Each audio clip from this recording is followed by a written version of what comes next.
Buenas tardes, mis hermanos, Dios les bendiga. Nuevamente con ustedes, muy contento de poder compartir en esta ocasión. Y me gustaría que habláramos sobre todas las cosas que hemos estado conversando, temas que espero sean de bendición para ustedes, que les permitan de una forma u otra tener un mayor crecimiento en nuestra vida espiritual, en el conocimiento de la palabra, dicho desde cosas muy sencillas. En el mundo conocemos todos nosotros situaciones que se dan de gente que se siente no tomado en cuenta, ¿verdad? Y todos en alguna forma necesitamos ser valorados como personas en medio de todas las cosas. No por lo que tenemos, que es por lo general por la cual se le da un valor a una persona. Necesitamos tener un buen concepto de nosotros mismos. Hay gente que piensa muy mal de sí mismo.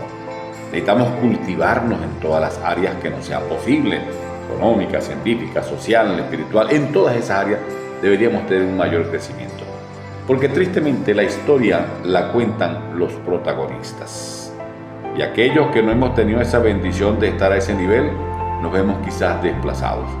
Por eso le he dado un tema en esta ocasión a esta reflexión: los no contados, los que parecieran no tener valor, los no contados, que se sienten ignorados en medio de todas las cosas. Y para ello quiero fundamentarme en el libro de Romanos, el capítulo 5, el versículo 8, que dice: mas Dios muestra su amor para con nosotros, en que siendo aún pecadores, Cristo murió por nosotros. Y el libro de Hechos, en el capítulo 10, el versículo 34, dice: entonces Pedro, abriendo la boca, dijo: en verdad comprendo que Dios no hace acepción de personas. Razón por la cual no debemos sentirnos en ocasiones como que no somos tomados en cuenta en medio de todas las situaciones que nos toca vivir. Y habiendo dicho estas cosas, quiero entonces expresarlo de esta manera, porque existen personas que ustedes y yo conocemos que no se creen merecedores de nada. Incluso conozco hermanos que hasta orando le dicen al Señor en oración: Señor, tú sabes que yo no sirvo. Y algunos son un poquito más ásperos: tú sabes que yo soy un perro, que no... y comienzan a colocarse en un nivel que no le veo la razón de ser. Somos hechos a la imagen y semejanza de Dios, pero hay gente que no se cree merecedora de nada y procura tener un concepto como de una falsa humildad, ubicándose en otro espacio. Ese tipo de gente piensa todas las cosas de forma negativa: a mí no se me va a dar, no creo que esto, pasarán aquello. Es más, no se atreven a montar una fábrica de sombreros porque piensan que la gente va a nacer sin cabeza, por ser un poquito exagerado. Gente muy negativa para todo: ¿cómo cree que eso se va a dar? Mire, bien así, bien así. Y la historia nos relata cualquier cantidad de anécdotas de gente que ha estado en ese sentido. Hay gente que por no ser protagonista piensan que no sirve. Si estás en una iglesia, quieres ser el que predique, quieres ser el que dirige, quieres ser aquello. Y si sientes que no eres sino uno más sentado en el banco, pareciera que no tienes valor. Qué triste que sea así. Eres valioso delante de Dios. Bien sea porque oras, bien sea porque asistes, bien sea porque estás allí. Eres valioso delante de Dios. Es una cuestión que deberíamos nosotros tener muy consciente en medio de todas las cosas. Para Dios, mis hermanos, en primer lugar, tú eres su criatura. Te hizo, tienes cuerpo, alma y espíritu, ¿verdad? En medio de todas las cosas, como quiera que sea. Independientemente que seas negro, que seas esclavo, que seas libre, que seas rico, que seas pobre. Eres criatura de Dios. Por lo demás, la Biblia nos presenta que podemos llegar a un nivel más allá, a ser hijos de Dios por medio de la fe, que nos enseña la palabra. Hay gente que muy rica se piensa que tienen todas las cosas. La historia relata una situación que sucedió con algunas personas de mucho dinero. Decidieron contratar a un tipo de submarino que los llevaba para ver cómo eran los restos del Titanic.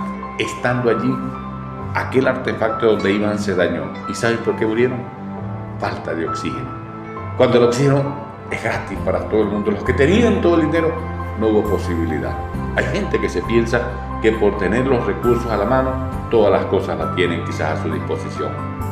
Hermano, aunque usted no sea la persona estelar, que te anuncien con bombos y platillos, que tengas la mejor presentación, que tengas el mejor currículum, por llamarlo de alguna forma, y usted piensa que por esa razón debería ser tomado en cuenta, hermano, tienes una razón de vivir. Dios te dio la vida por alguna razón. Cristo murió en tu lugar por ti. tomó la cruz del Calvario, llevó tus pecados y los míos. A lo mejor usted mira, pero ¿cuáles? Si yo no he hecho nada. Heredamos el pecado como hombres de nuestros primeros padres, Adán y Eva, y por ellos hemos de dar cuenta, ¿verdad?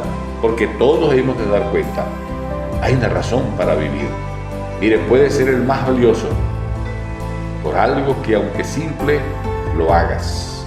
Recientemente, en el Campeonato Mundial de Béisbol, hubo un jovencito que lo metieron a jugar después que otro se envasó en primera. Él lo que hizo fue robarse la segunda base, como se conoce en béisbol. Una carrera muy rápida y lanzaron y él llegó quieto. Se convirtió prácticamente en el más valioso porque anotó la carrera con la que se ganó.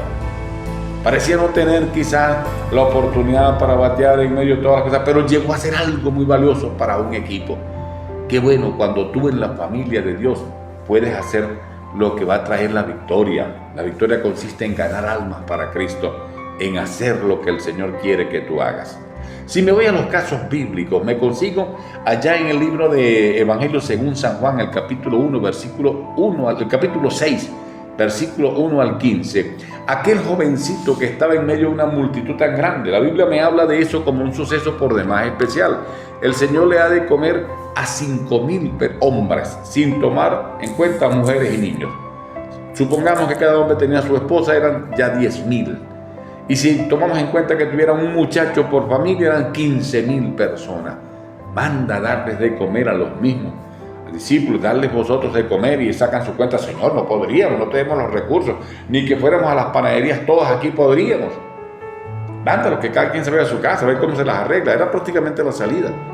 Y uno de ellos, en medio de una salida un tanto folclórica, dice, lo único que tenemos es un muchacho que tiene 5 panes y dos peces. Pero ¿para qué puede alcanzar eso en medio de tantos? Es importante que Jesús no deseche aquella opción, tráigamelo.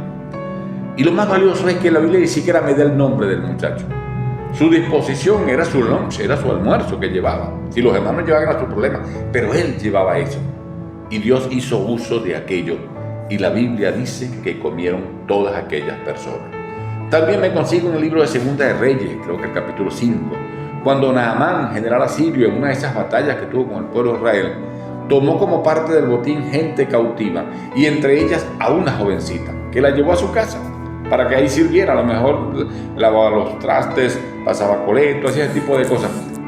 Pero ella, un día viendo a aquel hombre que andaba tan bien trajeado y tal, sabía que era leproso. Tuvo lástima de él, a pesar de ser cautiva, y exclama, piensa en voz alta, si él fuera a mi país sería curado.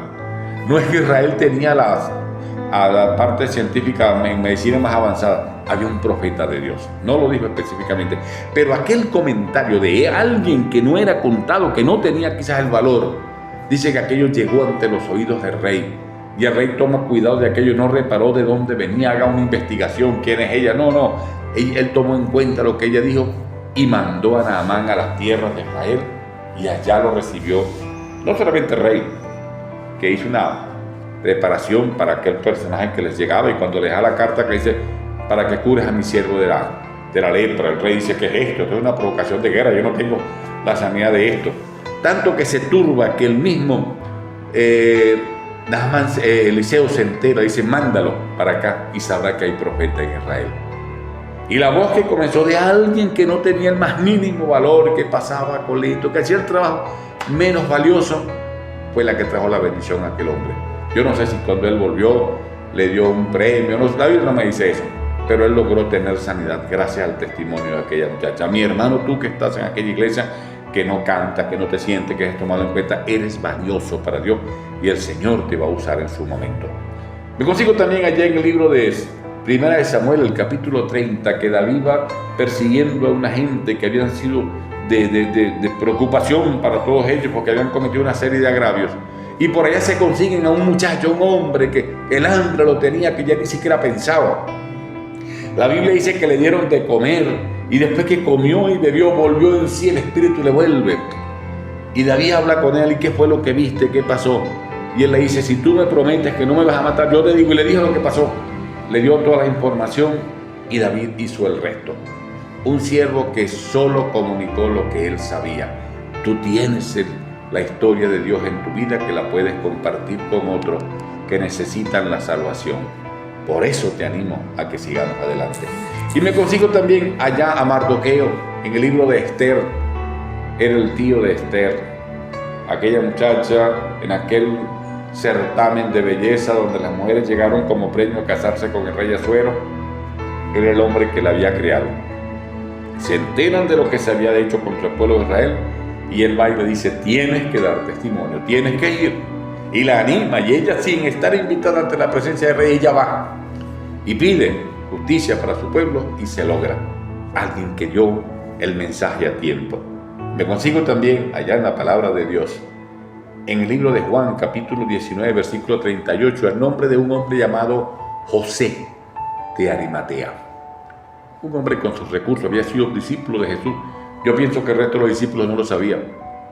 Él se identifica con el Señor en el momento más difícil. Cuando nadie se identifica con el perdón, Él está allí. Y le dice a Pilato: dame el cuerpo del Señor que lo voy a enterrar. Y se lo dan. Y entierra a Jesús, como le dice la palabra. Alguien que se arriesgó en medio de todo y pudo testificar de Jesucristo. Gente que la Biblia no me da mayores detalles, no me da un currículum que dice que tenía tal o cual cosa, como si me hablara de un Salomón, de un David. No, me está hablando de gente que pareciera no ser tomada en cuenta. Mis hermanos, yo quiero hablarte en esta tarde y decirte que levantes tu ánimo, que te valores a ti mismo. Tienes un hermoso sentir de parte de Dios. Dios te ama y tiene algo para ti. El enemigo te va a decir por este lado del oído que no sirves, que eso es pura mentira, que son hipócritas, que no vale la pena, que estás perdiendo tu tiempo. Siempre te va a tratar de descalificar, pero Dios te va a decir que Él está contigo, que Él es tu Salvador, que el Señor te ama en medio de todas las cosas. Te invito a que te unas al equipo de los ganadores, al equipo de Dios. Dios no hace acepción de personas, como lo dijo el apóstol Pedro cuando llegó allá a la casa de Cornelio.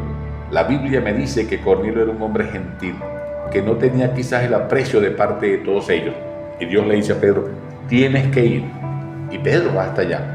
Pedro, acostumbrado como eran sus situaciones en medio de los judíos, como se daban, no tenía quizás el deseo de ir, y por eso se hace acompañar de otros hermanos de la iglesia de aquella época.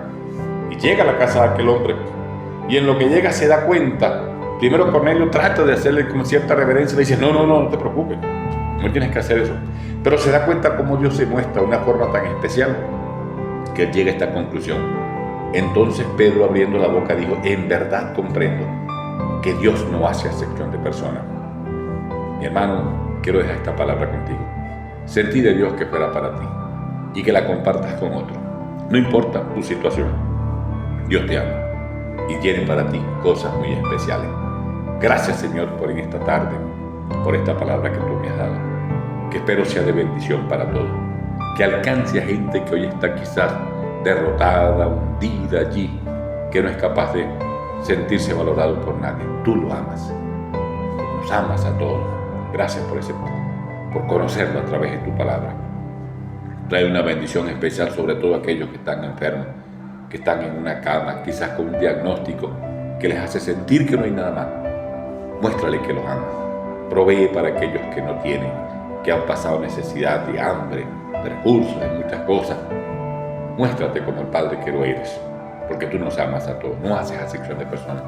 No hay unos más especiales que otros, ni gordos, ni blancos, ni negros, ni blancos, ni ricos, ni pobres. Somos iguales delante de ti, tú lo dices en tu palabra. Dejo este mensaje para que tú lo uses en la vida de la gente. En el nombre de Cristo. Amén y amén. Mis hermanos, dejo esta palabra con ustedes. Me gustaría escuchar tu opinión. Mándame tu mensaje. Yo me gozo cada vez que lo recibo. 0412-726-9831. Ese es mi teléfono. Escríbeme allí. O a mi correo herdercarlo@gmail.com. Que Dios me los bendiga, que Dios me los guarde y nos volveremos a ver la semana que viene.